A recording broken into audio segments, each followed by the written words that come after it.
Laying plans.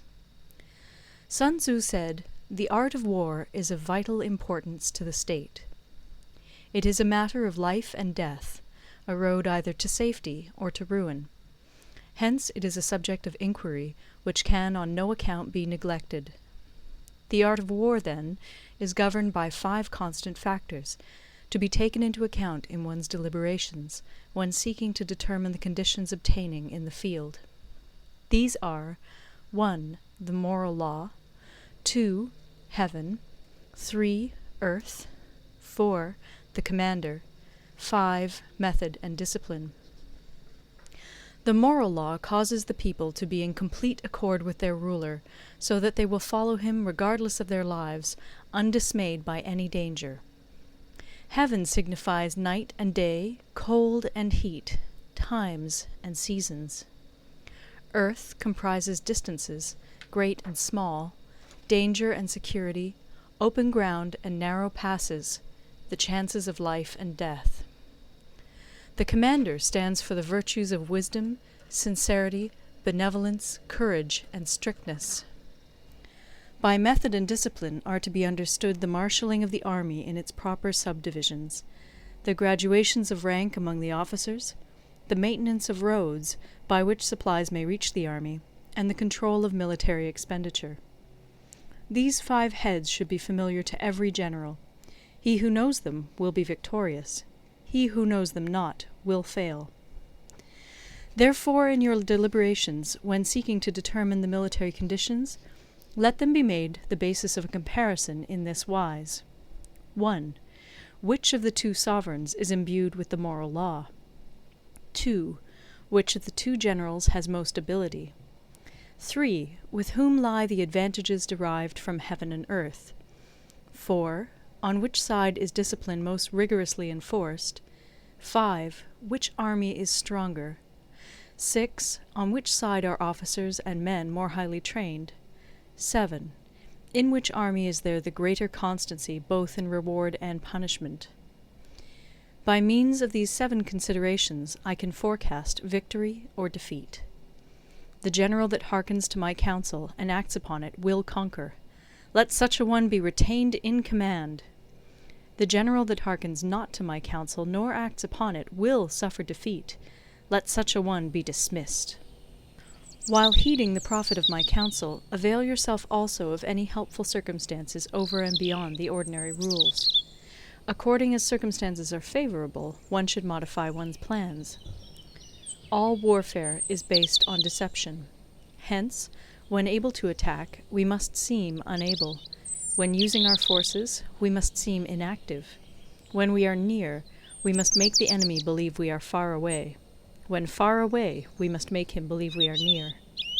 Hold out baits to entice the enemy. Feign disorder and crush him. If he is secure at all points, be prepared for him. If he is in superior strength, evade him. If your opponent is of choleric temper, seek to irritate him. Pretend to be weak, that he may grow arrogant. If he is taking his ease, give him no rest. If his forces are united, separate them. Attack him where he is unprepared. Appear where you are not expected. These military devices, leading to victory, must not be divulged. Now the general calculations in his temple ere the battle is fought. The general who loses the battle makes but few calculations beforehand. Thus do many calculations lead to victory. How much more no calculation at all? It is by attention to this point that I can foresee who is likely to win or lose. Part 2. Waging War. Sunzi said, in the operations of war, where there are in the field 1,000 swift chariots, as many heavy chariots, and 100,000 mail-clad soldiers, with provisions enough to carry them 1,000 leagues, the expenditure at home and at the front, small items such as glue and paint, and some spent on chariots and armor, will reach the total of 1,000 ounces of silver per day. Such is the cost of raising an army of 100,000 men. When you engage in actual fighting, if victory is long in coming, then men's weapons will grow dull and their ardor will be damped. If you lay siege to a town, you will exhaust your strength. Again, if the campaign is protracted, the resources of the state will not be equal to the strain. Now, when your weapons are dulled, your ardor damped, your strength exhausted, and your treasure spent, other chieftains will spring up to take advantage of your extremity.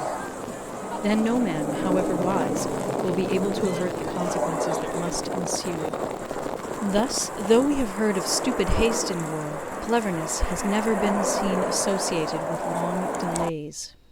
There is no instance of a country having benefited from prolonged warfare. It is only one who is thoroughly acquainted with the evils of war that can thoroughly understand the profitable way of carrying it on. The skilful soldier does not raise a second levy. Neither are his supply wagons loaded more than twice. Bring war material with you from home, but forage on the enemy. Thus the army will have food enough for its needs. Poverty of the state exchequer causes an army to be maintained by contributions from a distance. Contributing to maintain an army at a distance causes the people to be impoverished. On the other hand, the proximity of an army causes prices to go up, and high prices cause the people's substance to be drained away. When their substance is drained away, the peasantry will be afflicted by heavy exactions. With this loss of substance and exhaustion of strength, the homes of the people will be stripped bare, and 3/10 of their income will be dissipated, while government expenses for broken chariots, worn-out horses, breastplates and helmets, bows and arrows, spears and shields, protective mantles, draught oxen, and heavy wagons will amount to 4/10 of its total revenue. Hence, a wise general makes a point of foraging on the enemy.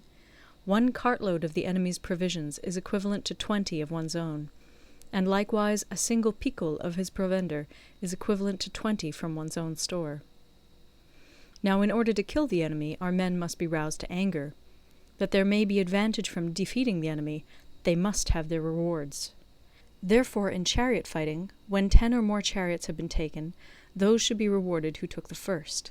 Our own flags should be substituted for those of the enemy, and their chariots mingled and used in conjunction with ours. The captured soldiers should be kindly treated and kept. This is called using the conquered foe to augment one's own strength. In war, then, let your great object be victory, not lengthy campaigns. Thus it may be known that the leader of armies is the arbiter of the people's fate, the man on whom it depends whether the nation shall be in peace or in peril. End of Part 2. Recorded in Toronto, Ontario by Moira Fogarty, October 2006.